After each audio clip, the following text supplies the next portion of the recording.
for the most part, we sent several thousand bikes to the Afghan National Army and the National Police and Defence Forces there. And it was essentially a reworked copy of the CXR 125 Honda, CXR 230, so it's CRF 230.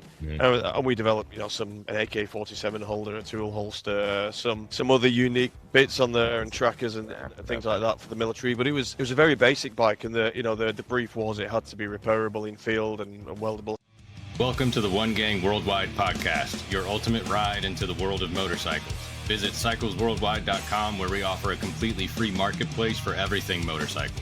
Join our One Gang community where you can connect, share info, and swap stories with riders from all over the world. Join for free at cyclesworldwide.com and be a part of the One Gang community right now. Hey guys, today on One Gang Worldwide, we're joined by a man who's quietly building some of the most exciting motorcycles coming out of Britain today.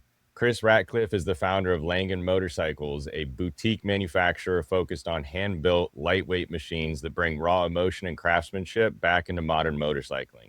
Before launching Langen, Chris spent years designing and developing motorcycles professionally, helping bring several groundbreaking machines to life. But at some point, designing bikes for someone else wasn't enough. He decided to take the risk that very few engineers ever take, starting a motorcycle company of his own, and thank the good Lord he did. What followed was the creation of Langen Motorcycles and the launch of machines that have captured the attention of riders around the world, blending cutting-edge engineering with the kind of character and authenticity that many believe has been missing from modern bikes. Today, we're going to jump into Chris's journey from engineer to founder, the risks it takes to build motorcycles from the ground up, and what it really means to create machines for riders who value performance, craftsmanship, and soul. Chris, welcome to the show. We have been very, very excited for this one. Thank you so much for taking the time to join us, man. Well, thank you for the invite. It's a pleasure to be here. Yeah, speaking to you. Yeah, and hopefully share something interesting. This is one we've been really looking forward to, man, because we were both very huge fans of yours and the work you guys do.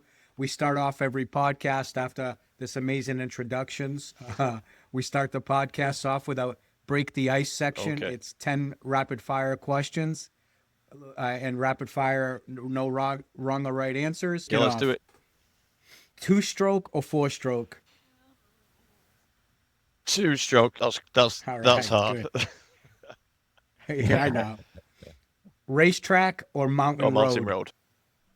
Favorite motorcycle ever built that wasn't yours? I'm a big fan of the Desmo. Nice. That's a great one. If you could have dinner with one person, dead or alive, who are you breaking bread with? I would say someone. This is going to be a bit out there. Probably someone like Leonardo da Vinci. Yeah. Oh, okay, good one. I think that might be a first on the show. Build me your dream garage: one car or truck and one motorcycle. Oh, okay. The car would be. It's a family car. It's a TVR Cerbera 2+2 Speed 8 with the AJP V8. Dream bike will be, I'd have to say, the Langen Lightspeed, because I've ridden the 2-stroke lots. All right, nice. Yeah. Good choices. I would have been mad at you if you said another bike. And for anybody listening and you haven't seen his bikes yet, you can tell he's not just being biased. Go check the bike out. This is insane. All right, let's go to 6. Sketching ideas on paper or building prototypes in the workshop? Building prototypes. Okay, nice. Lightweight and raw or high power and Lightweight brutal? and raw, easy. Nice. One motorcycle engineer you admired the most? It seems like a cop-out, but John Britton, the way he approached his bikes for the ground up. Yeah, inspiring. Awesome.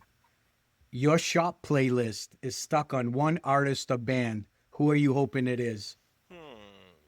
Well, I listen a lot of a band called The Verve, who are from just around the corner here. Verve, yeah. So it's sort of okay. Reminisce about my youth, I guess. Nice. Okay, good. Last one. One word that describes motorcycles Freedom. To you. Beautiful. Yes. You did it, brother. You did it. Well, maybe one of the record times we've had. So good job. Yeah, easily. Rock on. All right, man. Let's get into the journey let's start with the early days. Your story really starts at home. Your mother was Manchester's first female motorcycle dispatch rider, and your dad worked building frames for Cotton Motorcycles.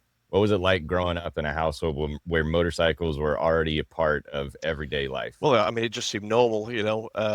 We were right. Yeah, I was on the back of motorbikes quite a lot as a young child. We were spending weekends either at the local motorcycle club, motorcycle rallies, doing moped racing, endurance events, you know, and we were just hanging around while all the adults got drunk and then raced the next day, you know. We was just immersed in it all the time. So, yeah. So awesome. So awesome. I mean, for most kids, motorcycles are something they discover kind of later on in life. You know, for you, you are around them from the beginning. Do you remember the moment when you realized, like, this is what I want to dedicate my life Yeah, to? I mean, it wasn't really my plan. I mean, I knew I always wanted motorcycles in my life ever from riding the first time. But you know, when I got to choose to go to university, I had a choice of pursuing music or pursuing engineering, and I thought, well, if it all goes wrong, I want to keep music enjoyable as a hobby. So so I pursued Right, right, engineering, right. and Good then point. automotive engineering and probably motorcycles was always there in the background as my dream career. But you know, up north in the north of England, there are not many motorcycle manufacturers. There's one more now. Uh, so you know, That's right. yeah, until the first job post came up and I saw it, and then something just clicked, and I thought, this is what I have to do. Nice. Easy.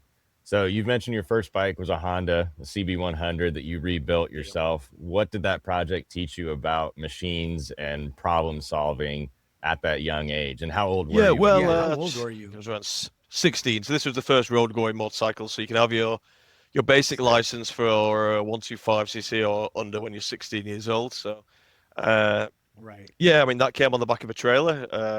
My dad said, "There you go, we've got a motorbike." It was like £100 or something, and it didn't work. And we spent, yeah, I mean, we had some good quality time learning.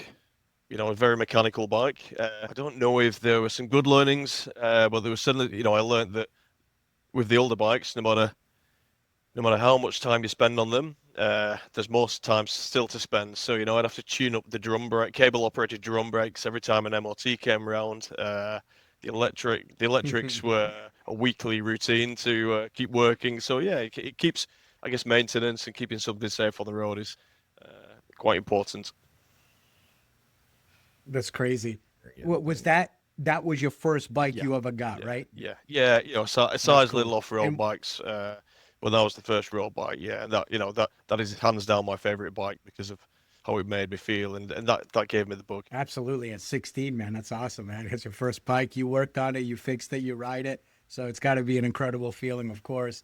Um, let's touch on a little bit about the engineering part because you studied mechanical and automotive engineering, as you mentioned. Eventually, started working in development roles. Take us a little bit into that early part of your career. Like when once you Yeah. finished school, where did it go? Yeah, well, I went to university to do automotive engineering. It was, 3 years of mechanical engineering and 1 year of automotive focus, sort of vehicle dynamics, and mainly four wheels. So there's no real good opportunities to learn about two wheels, other than what I'd done at home on my own bikes. Then I spent a year at TVR Cars. They make some quite nice sports cars, quite niche, very very raw, pure driving experiences. Much the same as the Langen bikes. Very connected. Unfortunately, that fell on hard times. So I got a job in the mm, oil and gas industry, making the other end of the spectrum, uh, Right. coating pipelines, making big machinery that comes out of containers offshore. Spending time offshore in the Gulf of Mexico and in the Middle East and things like that, and thoroughly enjoyed it. And I thought, I could see myself in that role forever. I was doing quite well and Wow. a lot of responsibility thrown in the deep end, which has helped sort of later on in business life. And then I saw a job post quite local, and everything changed. No man, kidding. No gosh, kidding. that is So, so. had you stayed in that, like, you would have been completely out of the motorcycle world at Yeah, all, huh? yeah, it was just What, riding, going on trips every summer and things like that, really. But yeah, Man, crazy. All right, Chris. So you spent time at TVR during a very interesting chapter in that company's history. What did working in a passionate but fragile niche manufacturer teach you about the reality of building? Yeah, I mean it was a fantastic place to work. Probably, probably my favorite for the year I was there. And yeah, like I say, it was a transition between the Peter Wheeler ownership to when Nikolai came, the Russian bought it, and then quickly, towards the end, the development department, which I was working in, we sat outside and we watched 300 people of the production staff just walking out. But it was an interesting time while I was there. Again, we were underpaid students, effectively, and we weren't treated like students. We were treated like cheap labor, and we were thrown. The first day I was working on a carbon fiber oven on a GT2 carbon fiber car that was going First to Le day. Mans in a couple of weeks, and straight in, and I was so far out of my depth. But and everything was 24/7. I was working all around the clock on things there. Very practical, so they didn't really have 3D CAD and things like that. So everything was fiberglass. And I remember I was working on the new Tuscan convertible roof system and the ceiling of the windows to the roof. And we'd spend a day or 2 days, getting the fits and finishes perfect, and then the next day it was warm overnight, warm the next day, and everything was a different shape, and it was an impossible task making fiberglass cars. Uh, but yeah, Yeah. it was great. I did a lot of it was following the Tuscan Challenge race series around and doing spannering, so learning that side of it. So yeah, it was just a place where you could get you could do as much as you wanted to. If you wanted to take responsibility on, it was there for you, and that sort of suited my personality a little bit. Did you like being thrown into the fire? Because this is kind of your first gig, first real gig without true hands-on experience. Did you like that feeling of kind of being thrown to the Yeah, I mean, I wolves? didn't I didn't know that was who I was, but over the years I've found out that that's what I get a kick out of. That's Right, what right. gets me out of bed. I mean, that job came about. I couldn't find a job in automotive at the time, so I drove to Blackpool, which is 50 miles away from my house, in a car that broke down every 20 miles, and I knocked on the door and said, can I have a job? And they said, well, can you use a spanner? I said, well, I've built my CB100. They said, well, can you start on Monday? I said, yeah, okay. I got the job. So, Nice. Wow. That's yeah, I've so always funny. been a believer in going getting what you want. What's the worst they Yeah, can no say is no, question. isn't it? Right. Let me ask you a question. You said you saw an ad in the paper. Is that the Yeah, that's CCM right. ad? Okay, so good. So because that's what you're going to Yeah, transition to next is the CCM years. You spent nearly a yeah. decade there, eventually becoming chief design engineer.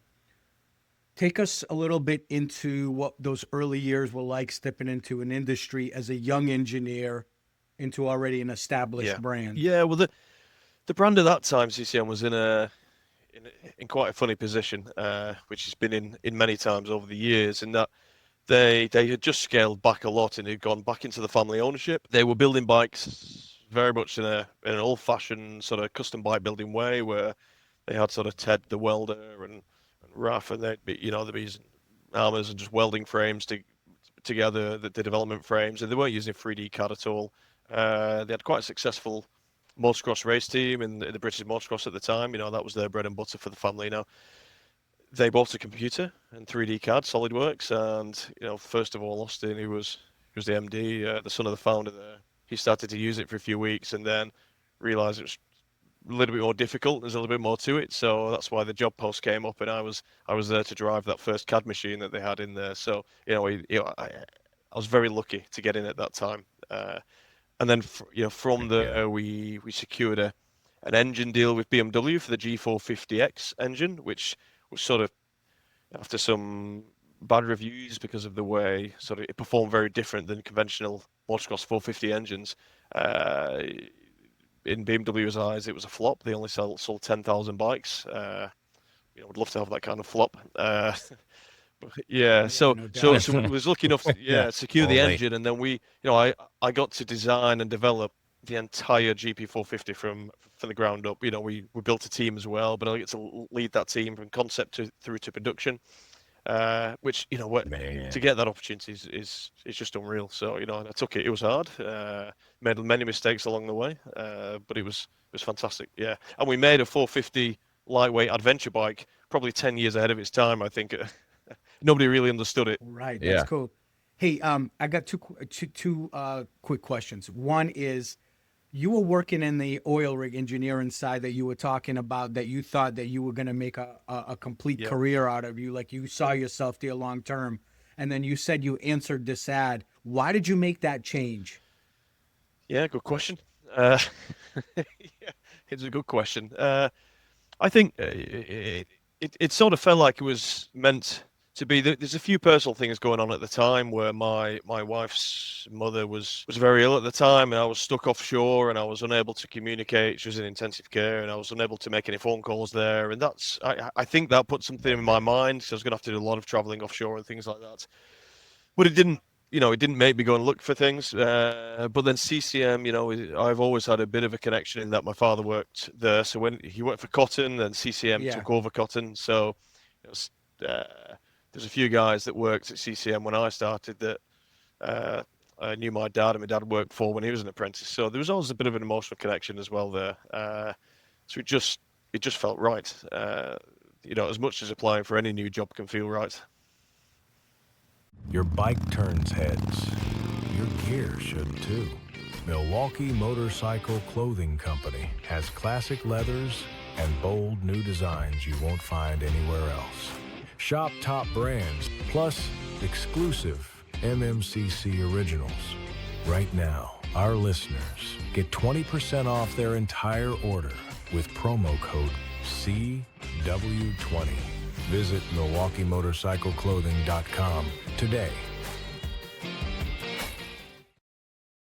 absolutely. And the other part of it is, when you walked into CCM at that time, like us here in America, most motorcycle enthusiasts who follow different OEMs and different companies from all around the world are familiar with CCM. What did it look like at that time? Like, was it multiple facilities? Was it one area where everything was being done? Like, how many employees were? Give us a little scope of what CCM looked like when you walked through Yeah, that at the door. time they had two units. They had one unit which was around probably 8,000, 10,000 square feet. Downstairs they were just finishing a run of DRZ 404 engine bikes in a dual sport bike. They had some supermotos using a 604 uh, Rotax engine and a 644 Suzuki Freewin engine. So they were sort of just building different bikes. They didn't have a production line. They had three guys downstairs, and they were building whatever engines they had and parts they had. They were building those bikes, and it was really left over from bought Right. stock from the previous receivership. Uh, Quite a nice office upstairs. Probably I think in total around 7 or 8 staff when I started, and then down at the bottom, there was another little unit which was very much a fabrication shop, and that's where all the development was done. All the jigs were down there, the welders lathe and things like that. So it was very much like even then was taking a step back in time a little bit. That's crazy. That's cool, man. Thanks for taking us inside that. I appreciate that. That is awesome. So back to the GP450. That adventure bike was a major milestone, a freaking production adventure bike under 130 kilograms. What kind of engineering challenges, excuse me, challenges had to be solved to make something that light actually work in the real world? I think the packaging. I mean, the lightweighting components takes time. A lot of iterative testing, stress Mhm. analysis, flexibility analysis, and we had a lot of data from the motocross team. So we were at the same time trying to create. We made a bonded aluminium chassis, which I think was one of the first of its kind at the time in the motocross team. So we were picking data from that, which was great, and I was putting it into the CAD. But the packaging was really difficult. So I think it held around 20 liters of fuel. I mean, Yeah. I've still got mine that I use quite Very often. nice. So yeah, I mean, simple things like the we were getting a lot of customers coming from a BMW GS, I think 1200 at the time, and it was big and heavy, and it's they've been sold the dream by Charlie Yeah. and Ewan McGregor, and actually they were dropping it on the driveway before they even even left for the ride. So yeah, I know. so I know. so they were looking for something lighter. Yeah, so they came to us and they thought this was the adventure bike, but actually what we'd created wasn't quite what they expected. It was actually an enduro bike with long range fuel tanks on there because it performed just like an enduro bike. So coming off a smooth performing, flat twin cylinder 1200cc to a race derived 450 single, some people just couldn't get their head around it. Great. Unless they really understood and they were going Wow. doing some round the world traveling off road, then it was the perfect bike for them. But yeah. Yeah. So that was what, Yeah, 2013? in 2013, I think Is we that delivered right? the first bikes. Yeah. Okay. So since then, this is just off the script. I'm just asking, have you guys looked into, speaking of lightweighting, have you guys looked into generative design at all or Yeah, fiddled I with did a it? bit whilst at CCM as well. Yeah, and it's at the time, sort of the generative design was there, but then the manufacturing side of it was just not cost effective to put into a bike, particularly because CCM were trying to sell Sure. into the mass market, which trying to do now is even more difficult with bikes from the Far East coming over. So Absolutely. yeah, we do a lot of generative design, but I mean with generative design, you can basically, it gives you some shapes and forms, but then you can translate that into real world, Right. tubes or CNC machining or structures that kind of echo that a little bit. But there is some beauty in Yeah. seeing a sort of bird's nest chassis. And so I've seen some of the custom bikes in the past. And I love Yeah. those. Yeah. For Yeah, sure. that's very cool. I was curious. Generative design is so fascinating. Lots of people use it for like very specific small parts or whatever that where they just throw their Yeah, constraints in and it shoots some different designs out that are yeah, super cool. that's right. Thanks for answering that. I was curious. I started becoming familiar with CCM when the Spitfire series started coming out, when you guys started putting that out, because you played a huge role in that, which I think, in my opinion, kind of revolutionized Yeah. CCM a little bit more. When that project started, did you realize how big it would become No, for the no, we company? had no idea, and I don't. I'm probably now CCM Radio Administration, sadly, and no longer. I can probably give a bit more details about how that came Right. about without getting in trouble from their marketing teams. Yeah, so I Got mean, it. Got it. Okay. we'd basically come to the end of the 400 engines from BMW, and we heard there were a load more engines over at Kimco where the engine was produced. Meg gave the call, and they'd all been scrapped. All the cranks, all the casings, everything has been scrapped. So suddenly we came to, I think, November. We had no more engines. We'd sold all of the GP450s. We had nothing. So there was a show in London, an exhibition in February, the middle of February. So in November we said, well, can we? Okay, we'd spoke to SWM about the 650 Husqvarna engine, T610, 630 engine, and BMW about the 650 engine, which was a bit bigger.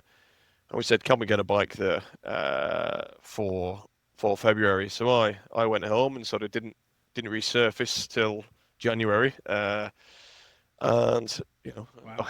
all my friends and family was out New Year's Eve and Christmas, and I had my laptop and yeah, and sort of Working came on it. up with the Spitfire, sort of totally unrestricted without any outside input. And I think it's so nice to be able to do that. I've never been able to do that before, and I don't think many people can do that other than sort of custom builders. So we had the challenge of building it, and a lot of part of the parts of the design, so the bend radius, a lot of the components on there were basically what we could get in 8 weeks from finishing the design to building the bike. So we had to tweak a few things, and a lot of decisions we made were also made because it was all we could get at the time. And then, I think Right.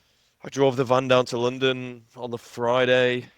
I think we got in 15 minutes before we had to set everything up, just dump the bike on the stand, came in the next day and sold 100 bikes the next day, and it was unbelievable. Yeah. Unbelievable. That's That is awesome. wild. All right, Chris, here's an exciting question. Just to nerd out a little bit. So during those years, you weren't just designing motorcycles, you were also involved with defense and security vehicles for organizations like the UN and Yeah. Border Force, et cetera.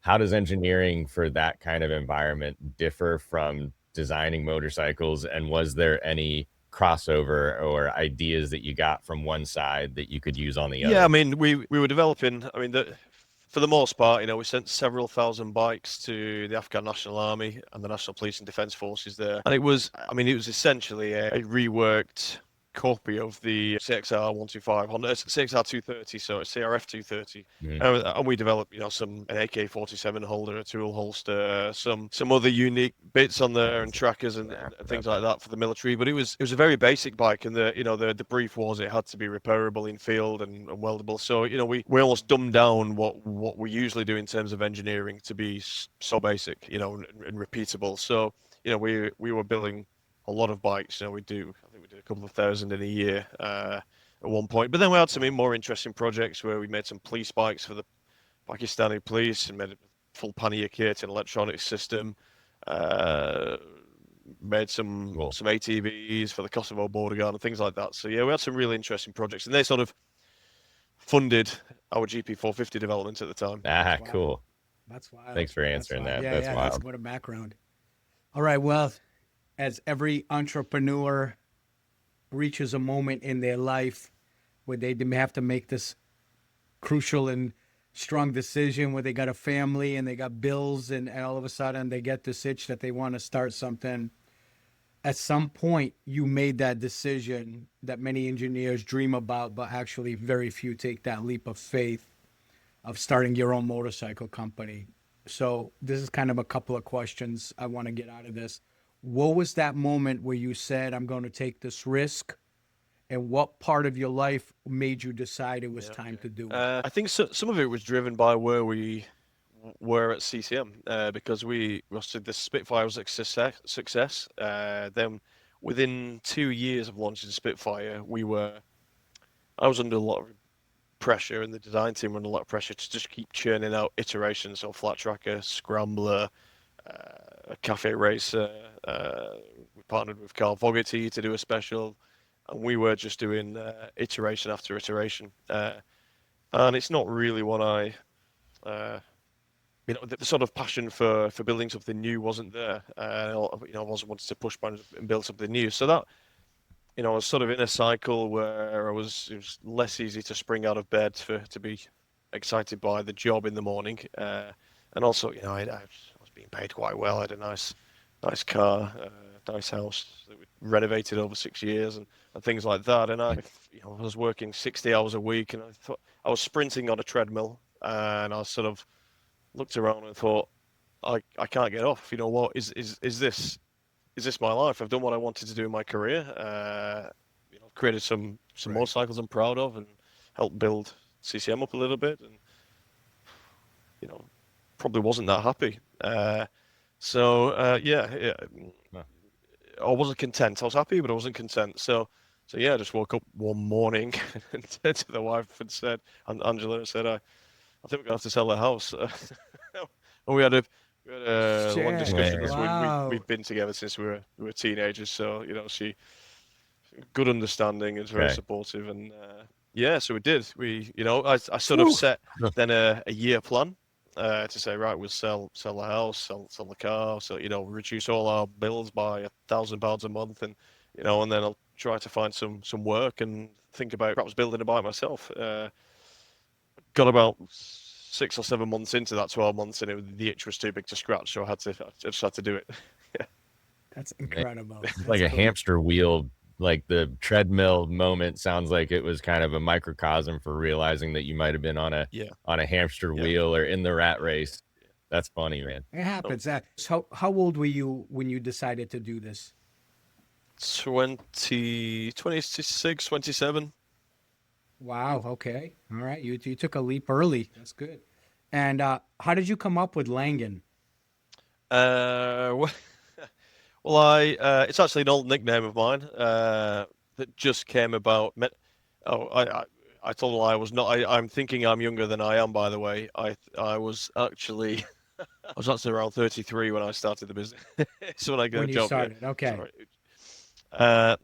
So Langen is an old nickname that just came about on the football pitch, and it sort of stuck. I was introduced in the pub to some friends that became lifelong friends, and nobody else called Chris for a good long time. But then that sort of died away, and on developing the two-stroke, I wanted to revive an old British brand, Cotton, that my dad worked for.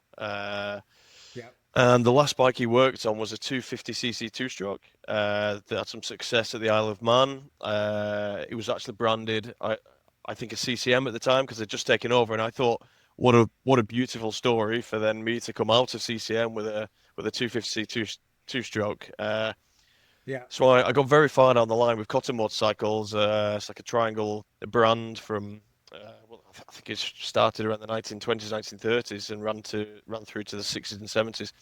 Uh, but took it to a patent attorney, trademark attorney, and it wasn't a very solid foundation. It was open to challenges, and then just before launching the sort of images of the two-stroke to the press, uh, I had no name for the company, no name for the bike. So my wife said, "Why don't you use your name?" I says, "There's no way I could put my name on it. I'm an engineer. I don't like being front and center.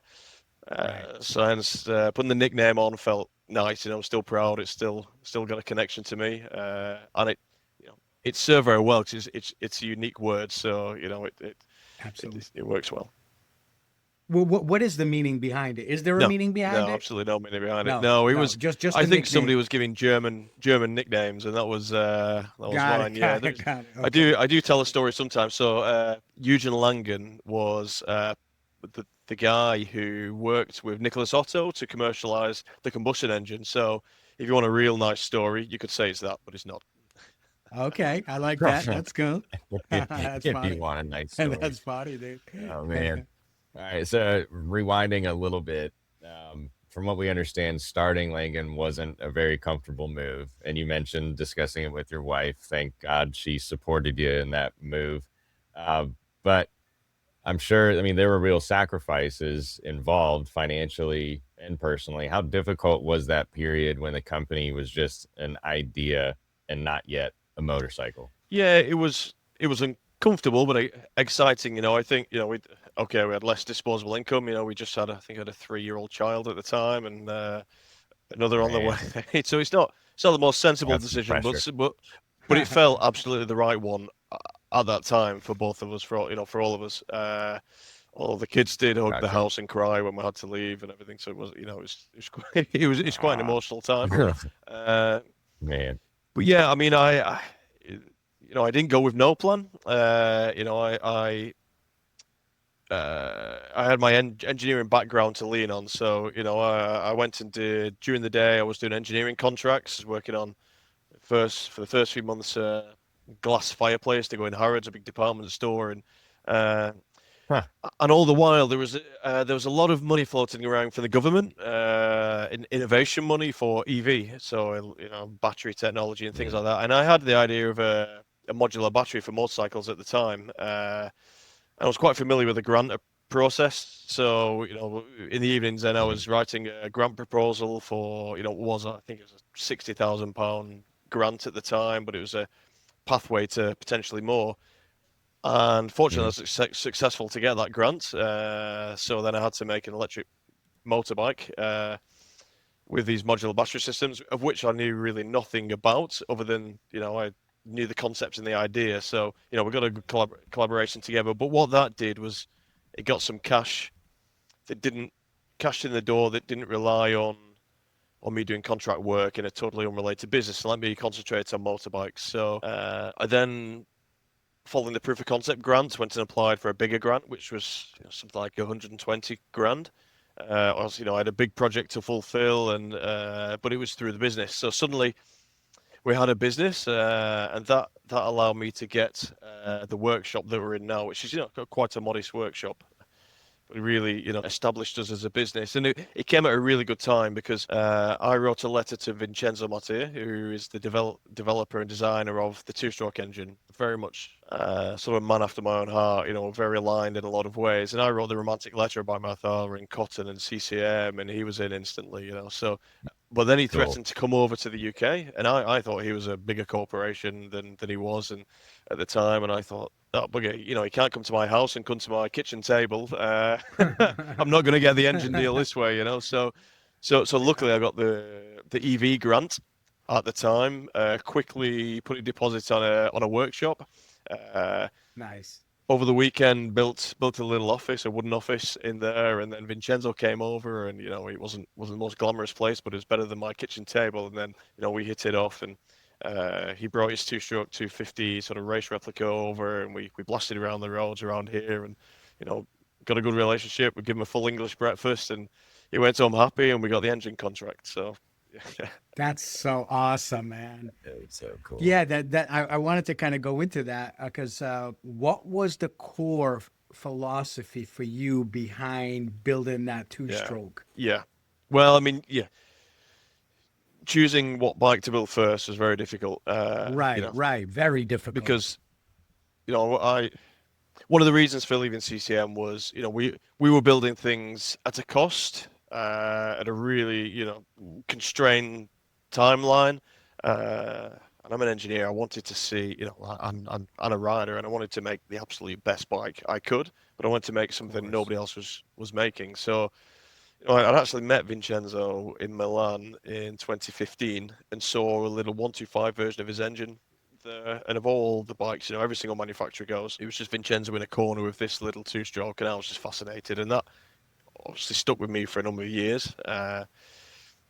Until 2019 when I actually contacted and spoke to him, and by then he had developed it further, and it was a 250cc, and he developed the lubrication system further and the injection system. So I thought, well, this is just about the perfect engine. It's bringing two strokes back into the modern day. I think the timing was absolutely perfect. Building a bike that is built from all the best components, the best materials is going to be quite more expensive than your mainstream bikes. So our target demographic are 40, 50, 60-year-old guys or ladies that grew up on two strokes and now have a bit of disposable income. So we hit a nice window as well where our customer was able to buy a bike like this and wanted something individual. So it just felt right. And my philosophy's always been about lightweighting and the sort of connection as you see through the GP450 in the Spitfire. So it was like a light bulb moment. The two-stroke is it, and it's got that sort of ex-Ferrari heritage from Vincenzo and everything. So it was just perfect. Yeah. Did you have a price point in mind when you were building this? Yes, I wanted to make this bike affordable for everybody. Sub 20k, 15 to 20k. Quickly realized that wasn't possible, because well, it was, especially after 2020. yeah. I mean, then everything became ridiculous. Yeah. I mean, I'll start by saying the engine itself is a huge. The engine kit is a huge proportion of the bike cost because it's a fully CNC machined engine developed by one guy, hand built by one guy. The guy Vincenzo's a genius, Man. and with the DNA and the materials and the technology in there. It's an expensive starting point, where I'd have had to put it in a bicycle frame to sell it at 15k, put it that way. So then we thought, well, listen, this bike's going to be a premium bike. That's who Langen are going to be. Let's make this the best bike that we humanly can. We'll figure out what the price is going to be when we've finished, and that's the approach we took instead. And it was liberating. It was fantastic. Yeah. And the first bike is always you're trying to really just get a good name and reputation out there and hit it out of the park. Yeah. So they love the design, they love the look, they love the engine, and then without scaring them and going like, putting $100,000 price tag on it. Yeah. And then be like, right. shit. Yeah, and we try. It's not a vanity, the bike costs around £30,000, and it's not a vanity price. We try to keep everything as keen as possible because we want people to buy the bike and ride the bike and experience the bike. Otherwise, what's the point? We could, we could make £100,000 bike and we could sell. We can make tons of profit from each one, but what's the point? I want people to ride our bikes. Sell? Yeah, I just want people to ride them and experience it. Yeah. That's cool. That's very cool. So two strokes, they disappeared from the road for decades because of emissions and regulations. Why was it so important to you to bring that experience back in a modern way? Well, I mean, my first experience, just taking it back a little bit, first experience of a two-stroke was a TZR 125, and that was my second bike after the Honda CB100. And I rode it for 2 weeks, and I thought this thing is amazing. It was, just flicked around. I mean, all the electrics and brakes worked for a start, but the engine itself, the character was great. And then after 2 weeks, I'd never been told that there was a power band, and that just I just bought the bike because I liked it, and then I discovered it, and then I was like, oh my freaking God, this is amazing. So, and then I spent every day, every waking minute of the day in the power band. So, that stuck with me a little bit, and this the visceral experience of the sound coming in and the smell and the Nothing acceleration. like a No, exactly. So, two-stroke. and then being able to now bring it back, but with modern technology in a way that is, we're allowed to register it for the roads and things like that. Again, just very, very lucky and fortunate with timing, I think. That's so awesome, man. That is so. We talked a lot about the two-stroke, which was the lightweight chassis, modern 250cc V twin. What was the hardest technical problem you had to solve to make this bike possible? Yeah, okay. I mean, there was there's one big aesthetic problem at the beginning, which was that because of the way Vincenzo developed the engine, it's sort of a 90-degree V twin with an air intake in the center, so we're getting some ram air from the clean air around the wheel, and then the exhaust are coming straight out. So the system, the air intake and the exhaust system is really long. So how I like to design bikes was to a certain proportions and cutting off over the exhaust over the Hmm. central axle of the rear wheel and things like that. And it just blew. It just didn't conform to anything that I wanted it to, but I couldn't change it because it had been tuned over Tough. years to this spec. So Oh, trying Right. to create, got I it, went got it. through so many iterations of, that just didn't work, and then eventually you just tweak and tweak and iterate, and eventually you think, yes, that feels right. And That's the when it one. feels right, then often it's right.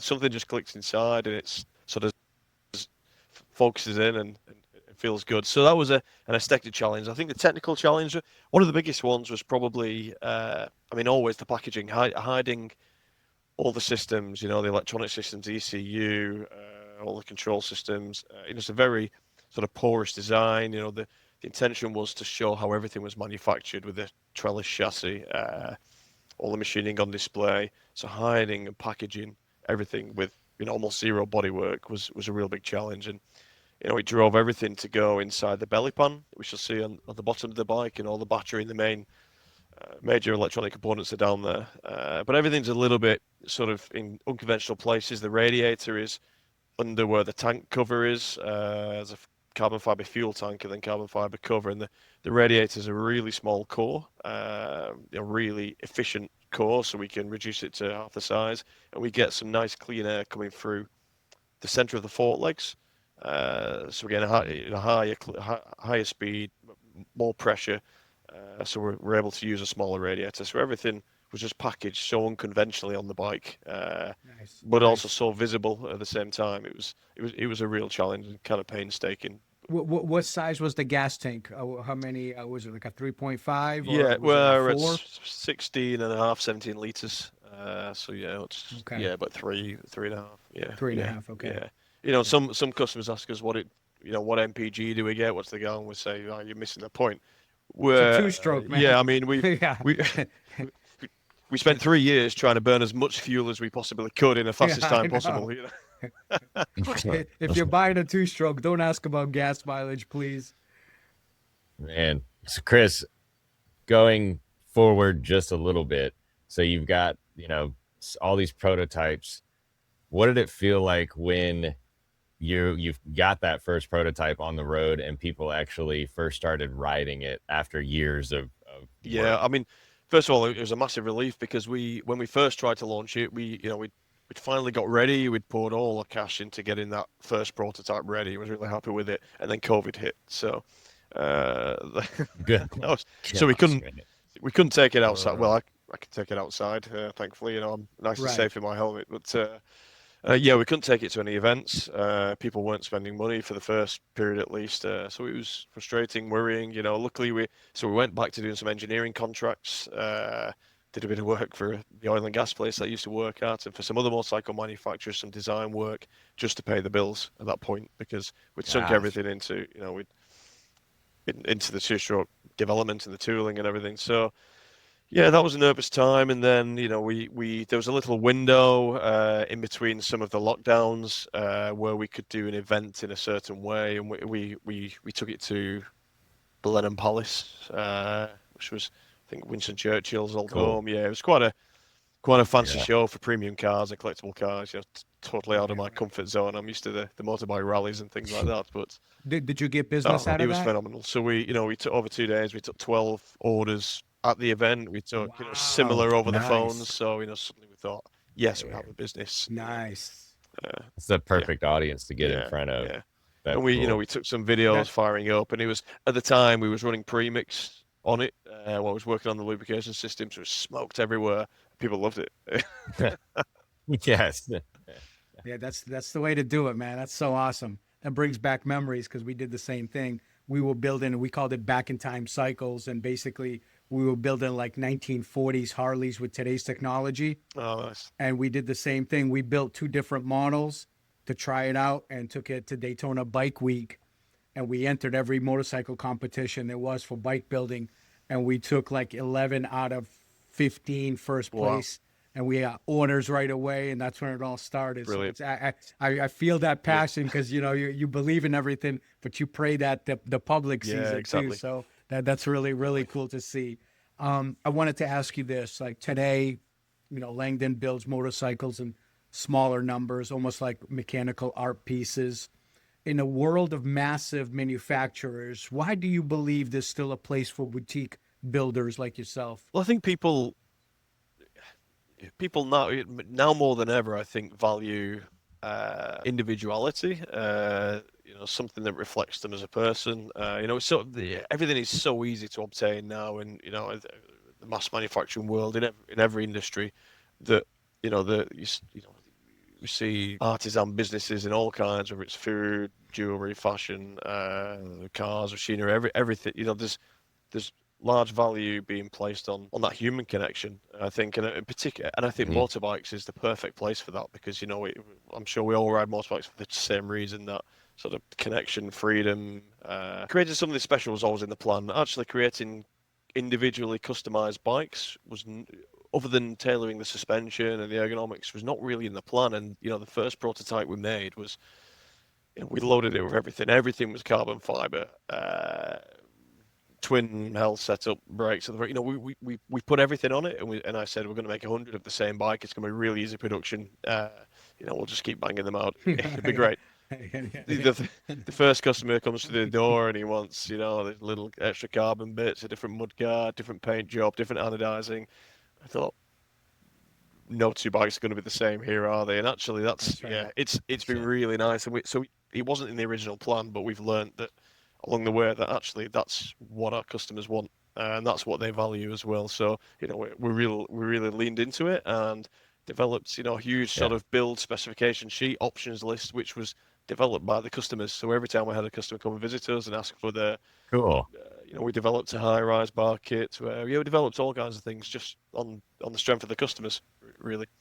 On their Yeah. feedback. In the parts in the Really. parts for stuff like that, do you make yourself or do you outsource? Yeah, I mean we do. I mean we do all the prototype parts here, but we use cut things on 5-axis CNC machines and big weld jigs. So we use a local supply chain. I mean we've got a machine shop just at the end of the shop here. We could have Nice. invested So it's several million. Could have took on investment and spent several million on machinery, but actually mhm. we like to stay under our own ownership, and Yeah, and work with the small yeah, businesses in your area, yeah. I man, mean we've and help support them. It's yeah. it's it's a it's more than just that's one thing that people don't understand is that like as a motorcycle building niche, yes, for the most part, you try to make as much as you possibly can on your own to save money, but how many other small businesses in that vicinity that you're involved with that are also part of that Yeah. build, which is awesome, Yeah, yeah, and they see and they're happy about that. They love yeah, that and we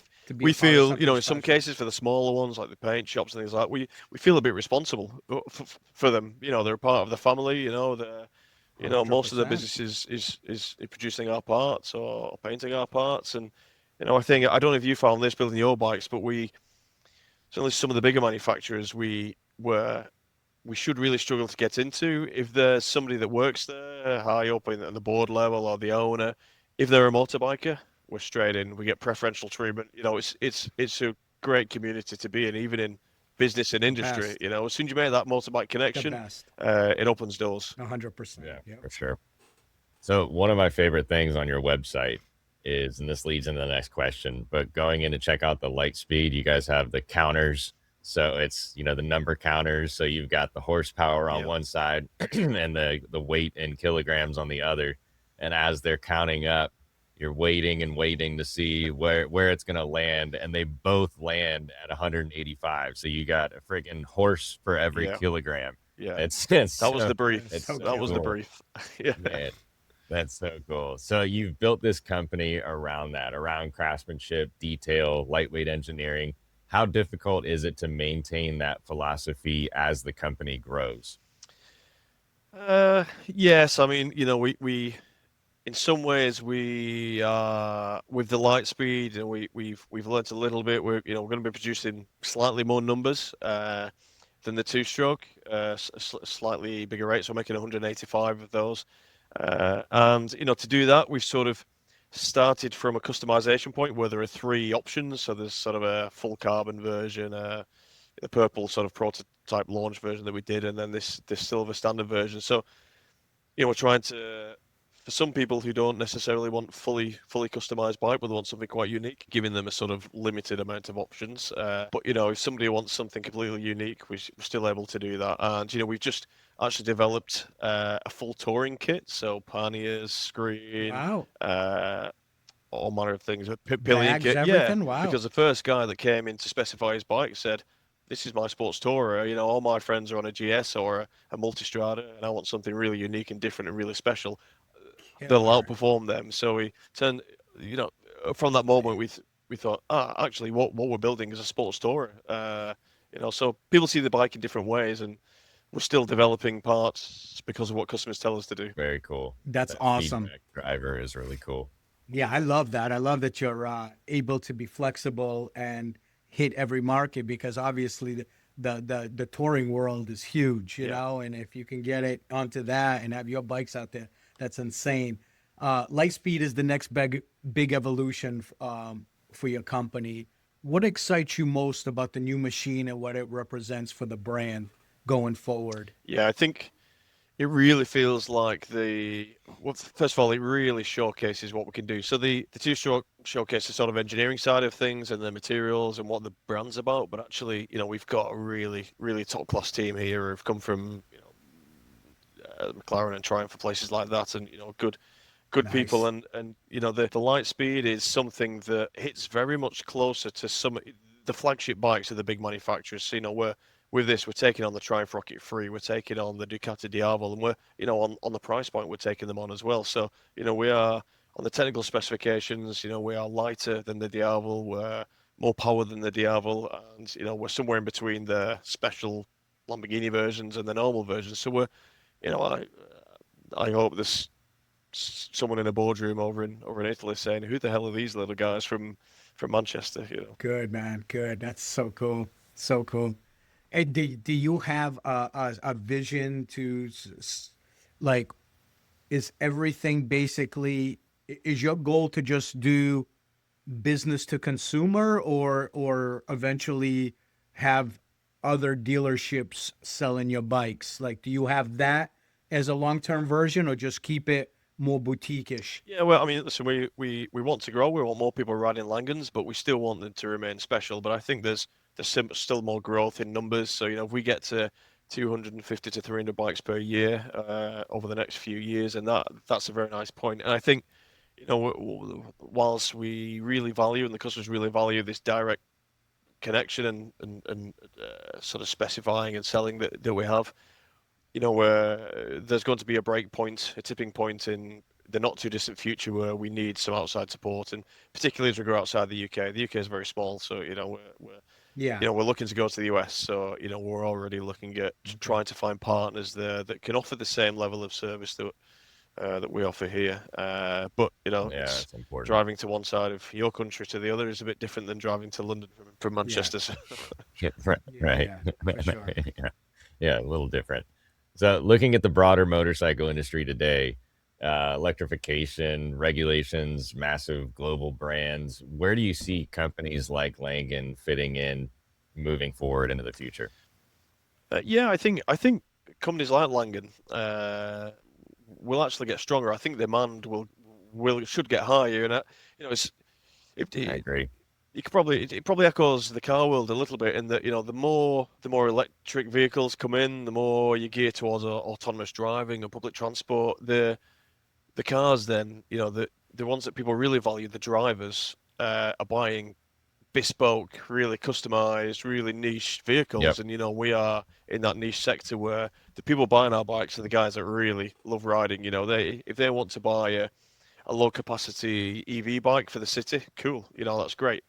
It gets them on two wheels. That's amazing. But actually, for 100%. for those that want something really special, I think that there will be, there'll be more companies like ours popping up in the future. Totally agree. And what you said earlier about no bike being the same as you were discovering that, and then moving into that feedback loop from your actual customers and building out your build specs, options, add-ons, etc. Because of that, that seems to be, like you said, the bespoke is so valued and it seems like it's trending and that's what people want. They want their bike and they're getting tired of that vanilla Yeah, yeah. OEM, everything Everything kind of looks look. the same. Yeah. Yeah.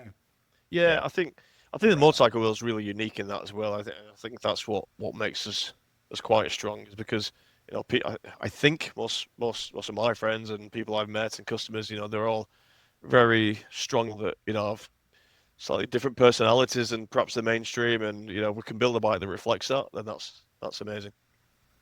Yeah. Very, very cool. All right. Since we're on this subject of your side of the pond and our side of the pond, I wanna kind of get a little bit of information. What is the motorcycle? What does the motorcycle industry look like in the UK and Europe at this moment in time for dealers, for smaller companies like yours that are making their own brand? Take us a little bit into what's going on, and I'll kind of take you into what's going on Yeah, here. okay. Well, I can certainly speak for the UK, and a lot of it does translate over to mainland Europe as well. But you've got two quite distinct areas doing well. The big adventure bike sector always does well because it's the people with disposable income buying the GSs and things like that. But Mm-hmm. now it's the small commuter bikes. Everybody's downsizing. Everyone's realizing that light is right, and 450s, Right. 350s are very, very popular. Now, what that's done is enable, because people are not necessarily buying on performance anymore, they're buying on price and convenience.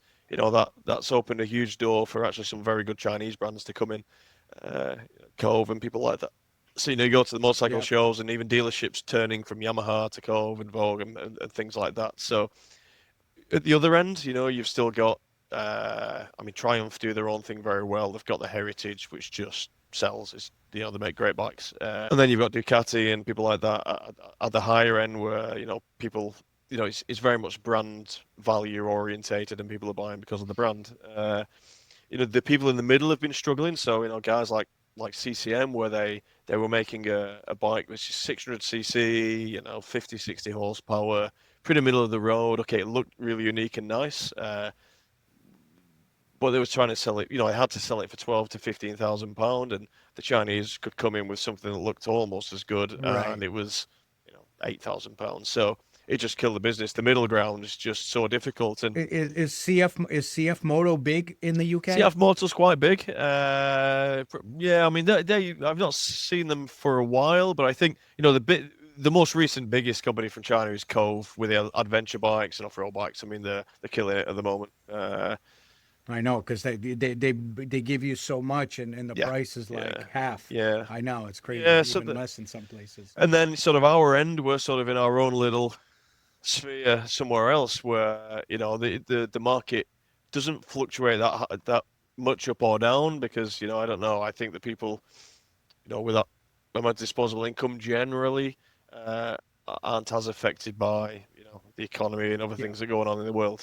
Yeah, so it's same here in the States. It's most dealerships. It's been very quiet for most. I mean, you got You have few that do well, but they're, here the best selling things are side by sides, Right. ATVs, Interesting. UTVs, right? That's kind of like the number one sellers out here. And the only thing that truly seen an increase last year in 2025, and I think it had like a 26% increase in the market, was motorcycles under 750 Yeah. cc. Yeah, much the same. So Much the it's same. going back to what you're saying, is they're dropping down. People are downsizing, Yeah. getting smaller bikes. And you got your cruiser market, and that's kind of hurt Harley. It's hurt Indian because Yeah. their price points are so much Yeah. higher. So there's very few ladders to climb to go up there. But it seems like it's pretty relative across the board. Yeah, and I think I don't know if this is the same for you guys, but I think probably the most worrying part of the industry is the rising age of riders. So, it's trying to hook young riders now. They've got, they don't care if they drive, teenagers and young 20s these days, they're not as passionate about, the first time I get on a bike or in a car was just like, that's what I dreamt of, but it's not the same now, is it? There are kids. I've got friends who have kids that are like 20, Yeah. 21 years old. They're boys. They don't even have their license. They Yeah. don't even they don't even care about driving a car. Yeah. I'm like, dude, I was driving when I was like Yeah. 12. Crazy. I'm like, Yeah. I couldn't wait to get my license, man. Yeah. It was like, As soon as it you was can the get your greatest driver's freedom permit. I've ever, when you're 16 and a half years old, man, and you get your driver's license, it's like the greatest freedom Yeah. anybody can Yeah, ever have exactly. at that moment in time. And these guys are wasting their time sitting in a basement playing virtual games all day. Yeah, It yeah. just Yeah, I fucking mean, blows me away. Excuse me. the only sort of youths I see enjoying motorcycles these days are, guys in hoodies and balaclavas doing wheelies on Surons and things like that I in the know, man. streets.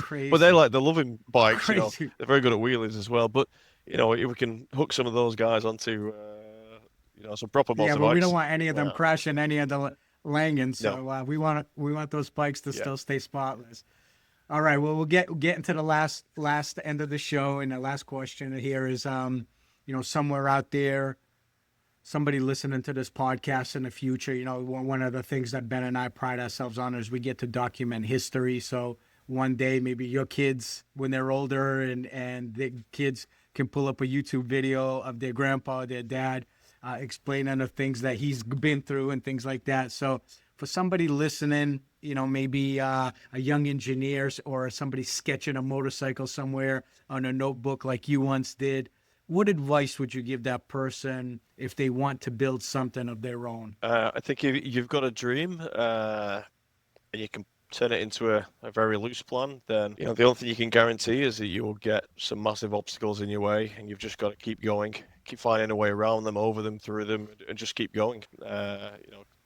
Do not give up on it. It's awesome advice. Man. Awesome. It's easier Yeah. said than done, but it is the It right is. advice to Yeah. give. That's it's awesome. simple.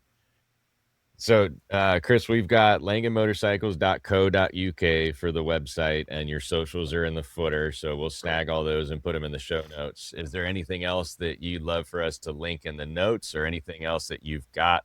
The floor is yours. What do you got No, going it's on? fine. I mean, if we love speaking to people, and if somebody wants to find out more about the bikes or our income visitors, they can call the workshop, and they can speak to the guys that are building the bikes, the designers can speak to me. We're very approachable, personal people.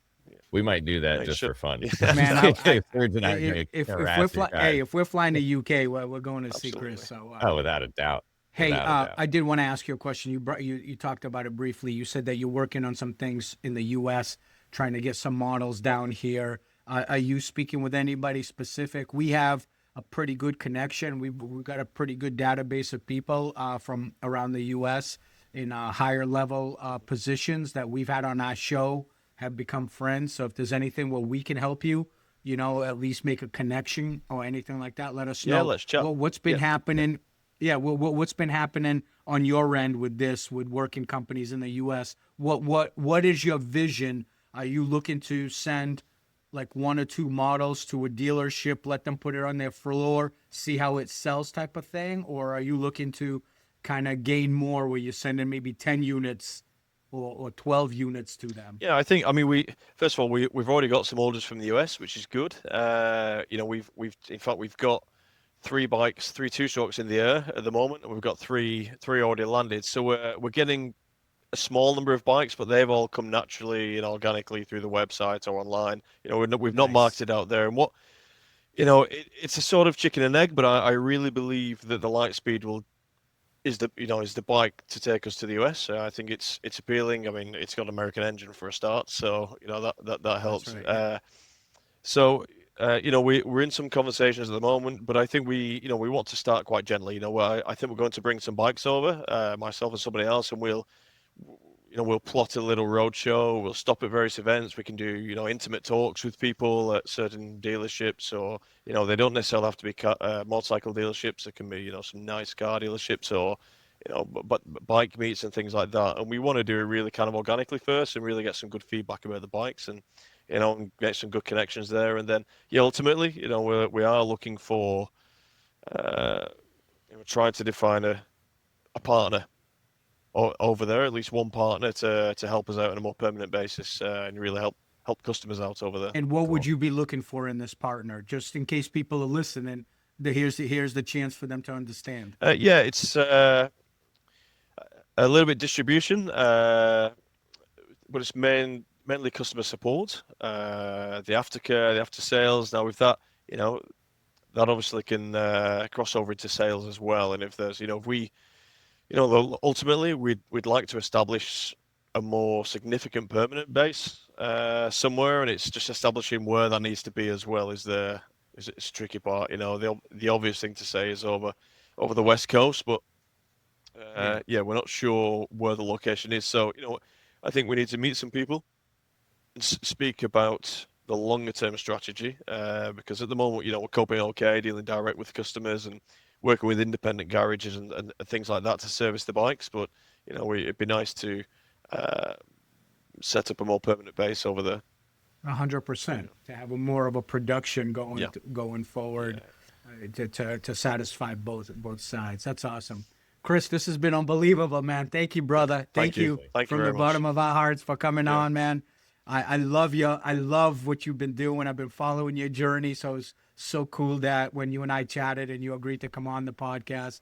For Ben and I, we're humongous fans. What you guys are building it's just beauty on two wheels, man. You keep up that creative, incredible mind of yours. We hope that we get a chance to meet you if you come over to the U.S. We're in Florida, so this is a good motorcycle capital also with a lot of money and a lot of investors. So you come anytime. You got a place always, okay? Brilliant. Thank you. Yeah, thanks very much for the invite. And we're actually got a two-stroke over in Florida, so I'll try and get the guy to come and see you on it. Man, that would be cool. Do you know where he's located? Do you know which city he's in? Oh, I don't know. I thought Florida was quite small. Is it? No. Florida's quite big. No, I'll find out. Quite big. I'll find out and let you know. Yeah, find out, man. It'd be cool to even maybe chat with him and have a little talk and have a little clip for the social so you can talk about the bike, see the experience he's had. Yeah, that'd be cool. That's a really cool thing to do. So brilliant. Heck yeah. All right. Chris, Cheers. thank you. This was absolutely awesome. Thanks, buddy. Sitting on a Langen is on my bucket list. By the way, I want to ride a Langen. Yeah. I'm just that's sitting my on bucket it. list. Would be seeing it in person, even, man. I just you're doing such cool work, man. Thank you. Please keep it up. Have an awesome one. Cheers, man.